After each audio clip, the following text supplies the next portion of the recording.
Allô les chefs de famille, si vous me suivez depuis un petit bout de temps, vous savez exactement où est-ce que je suis dans ma maison. Oui, je suis dans ma réserve alimentaire, ma pièce de stockage alimentaire. Je crois que depuis que mon mari a rénové cette pièce-là, c'est clairement ma préférée de toutes les pièces de la maison parce qu'elle me fait économiser un temps fou. Je suis venue mettre au congélateur les deux pains zucchini et date que j'ai cuisinés dans le cadre du batch cooking de novembre sous les recommandations de Mélanie Magnan Nutrimini qui sont soit dit en passant excellents. Donc, je vais mettre ça dans mon congélateur et j'en profite pour vous faire un petit tour d'horizon de ma pièce. Comme ça, si vous vous posez des questions au sujet de cette pièce-là, vous l'aurez toujours dans le contenu de votre abonnement en décembre 2020. J'aurais jamais pensé un jour faire une vidéo de mon congélateur, mais je viens de déposer mes deux pains aux zucchini dans mon bac, mais préparés. Et vous savez que j'ai beaucoup de bacs, tous étiquetés. Et je vous dis, il ne faut jamais sous-estimer l'apport de bacs bien étiquetés avec les bonnes choses dedans dans une maison où habite une famille. Et il suffit que votre conjoint ou votre enfant vous demande « C'est où ça, maman? » pour que vous n'ayez qu'à lui dire « Ah, ben c'est dans le bac bœuf, juste à côté du bac porc. Tu vas voir, prends 2 livres de bœuf haché. Je vais les dégeler, s'il vous plaît. » On n'a pas besoin de s'interrompre. On sait toujours où sont les choses, puis on peut facilement dire aux enfants ou à notre conjoint où ça se trouve dans la maison. Puis ça, c'est vraiment génial. Donc, mets préparés, fruits et légumes congelés, bœuf, porc, poissons et fruits de mer. Donc, c'est ce qui se retrouve dans mon congélateur. L'avantage du stockage alimentaire, c'est indéniablement d'avoir toujours tout sous la main et de ne pas passer des heures à faire l'épicerie la fin de semaine. C'est vraiment, pour moi, c'est vraiment un soulagement de savoir que je n'aurai pas à passer les 3 heures que je passais avant à juste gérer de l'épicerie. C'est vraiment facilitant. 3 heures dans une fin de semaine, quand il y en a peut-être 16 dont on peut réellement profiter, c'est énorme. Donc ça, vraiment, c'est quelque chose qui me dérangeait et que j'ai résolu grâce au stockage alimentaire. Mais dans certains cas, on peut faire des économies, dans d'autres, moins. Mais c'est vraiment une question de priorité. Je vous en parle un petit peu plus à la fin du vidéo lorsque je vous parlerai des 2-3 options qui s'offrent à vous pour l'achat de stock alimentaire assez important. En attendant, je vais vous faire un petit tour d'horizon de ce qui se cache dans cette pièce-là, en commençant par les gros bacs de farine, donc farine de blé, farine blanche. J'ai aussi un bac de riz et un bac d'avoine. Toutes les boîtes de céréales aussi se retrouvent ici, à la portée des enfants aussi. Hein. Vous voyez qu'il y a des choses comme ça que j'ai mis à la portée des enfants pour que ce soit plus simple. Canage, bien entendu. Collation, sirop d'érable, compote de pommes, collation, breuvage. Collation, pardon, j'ai dit collation, c'est dessert. Les bacs à collation qui sont dus pour être remplis. Là, il reste des galettes de riz. Sinon, toujours des canages, des nouilles ramen que j'aime bien faire pour faire des sautés asiatiques. Confiture, beurre d'arachide. Mais ça, c'est ma petite gâterie à moi. Noisettes, chocolat au lait de Allô Simone. Mon yogourt gourmet parce que je fais mon yogourt. C'est aussi ici que je mets tous les condiments. Les huiles, sucre et tout le tralala. C'est l'endroit où je dépose les gros chaudrons, les mijoteuses, tous nos appareils électriques qui prennent tellement de place dans nos armoires de cuisine. Tout en haut, j'ai des des bacs de pâtes alimentaires.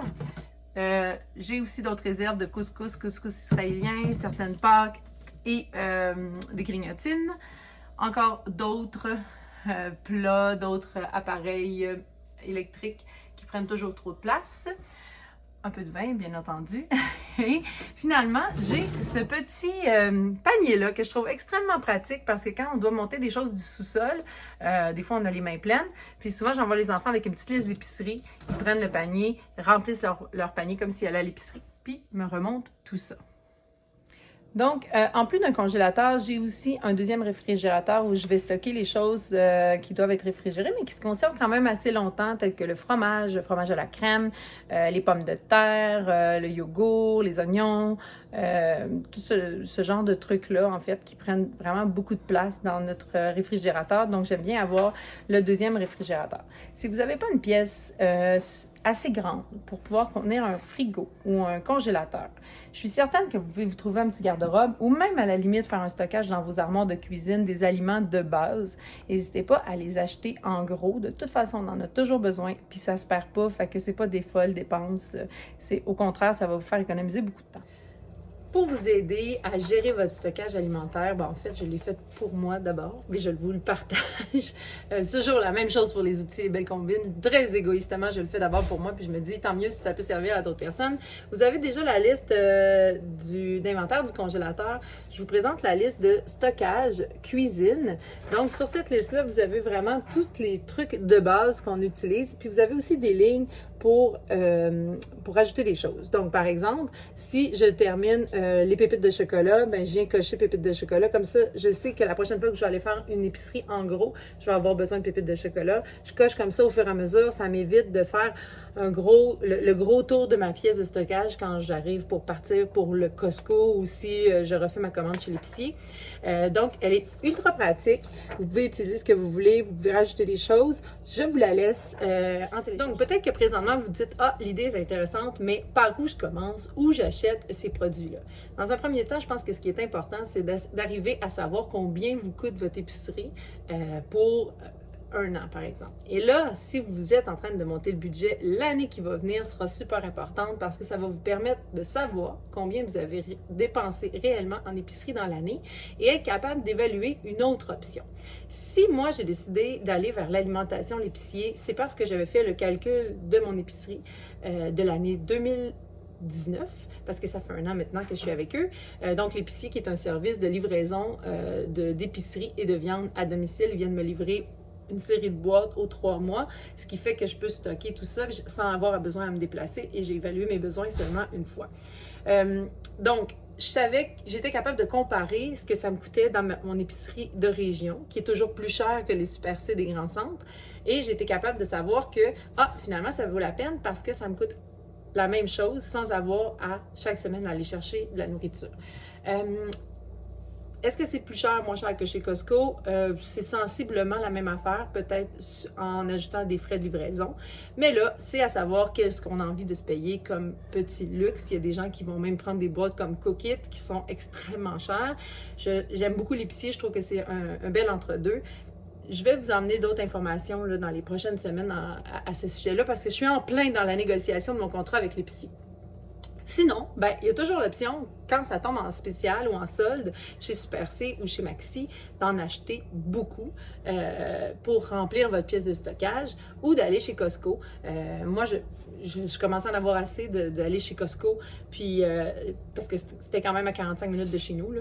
Fait que là, il fallait que je me rende chez Costco, ça m'est arrivé, il faut dire que j'ai une grosse famille, de faire 2 tours d'épicerie, de faire une première épicerie, remplir mon panier, aller remplir ma vanne, revenir faire une deuxième tournée d'épicerie, puis c'était rendu que je faisais ça, c'est ça, à tous les mois. Fait que j'en avais vraiment assez. C'est pour ça que l'alimentation à l'épicier s'est trouvé être un excellent choix. Donc, Costco, avec emballé sous vide, coupez vos pièces de viande, les emballer sous vide. L'épicerie, directement, quand c'est en spécial, on n'hésite pas à acheter en gros. Et sinon, un service d'alimentation comme Alimentation à l'épicier, ça va être aussi une option. C'est d'aller vérifier vos tarifs, d'aller évaluer votre situation actuelle, combien vous consommez en épicerie. Alors, on se met à notre budget 2021, vous avez un objectif, combien vous coûte l'épicerie par année pour être capable d'évaluer vraiment ce type de projet-là. Voilà, c'était ma petite vidéo stockage alimentaire. J'espère que ça vous a inspiré. Je vous souhaite une excellente fin de journée.